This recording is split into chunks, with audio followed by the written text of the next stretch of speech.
जनक किशोरी मोरी भेलखिन बहनिया है मिथिला के नाते। हे राम जी पहुन माँ भेलखिन मोर मिथिला के नाते। राम जी पहुन माँ भेलखिन मोर हे मिथिला के नाते। राम जी पहुन माँ भेलखिन मोर हे मिथिला के नाते। राम जी पहुन माँ भेलखिन मोर हे मिथिला के नाते।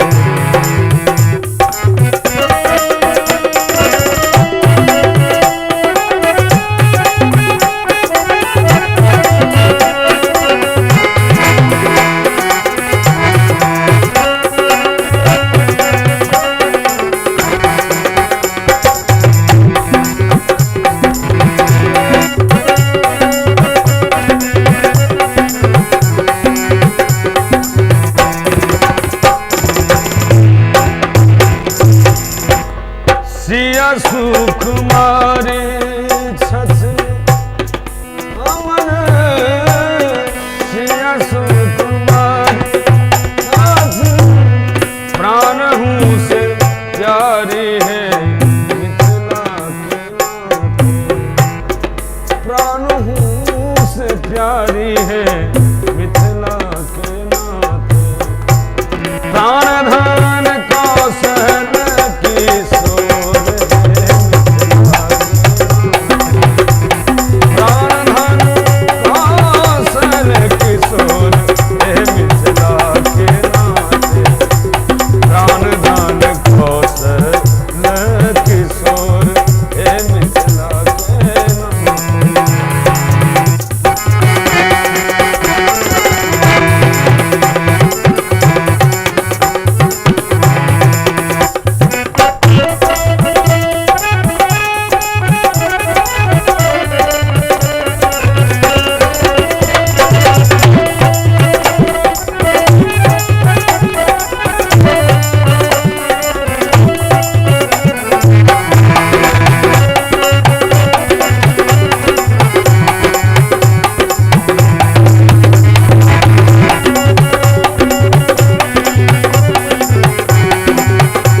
निरखी हृदय के हम मरवा बने निरखी हृदय के हम मरवा बने लगी मरवा बने। निरखी हृदय के हम मरवा बने बई है मिथिला के नाते। दुल्हा दुल्हीन चित चोर हे मिथिला के नाते। दुल्हा दुल्हीन चित चोर हे मिथिला के नाते। दुल्हा दुल्हीन चित चोर हे मिथिला के नाते। प्राण धन कौशल किशोर हे मिथिला के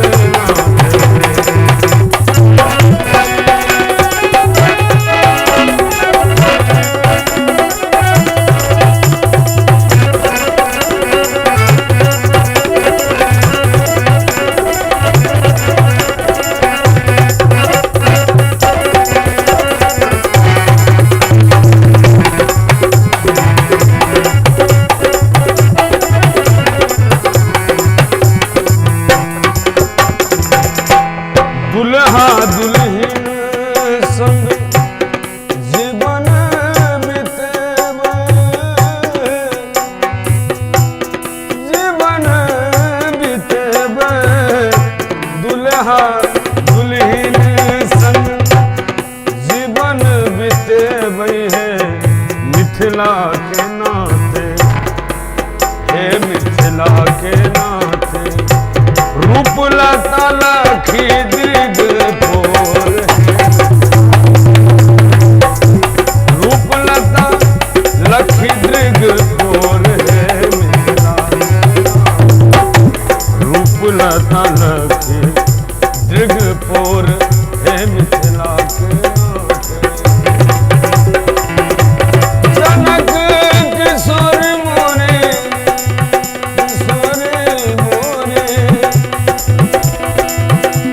जनक किशोर मोरे भेलखिन बहिनिया है मिथिला के नाथे हे मिथिला के नाथे राम जी पहुनमा भेलखिन मोर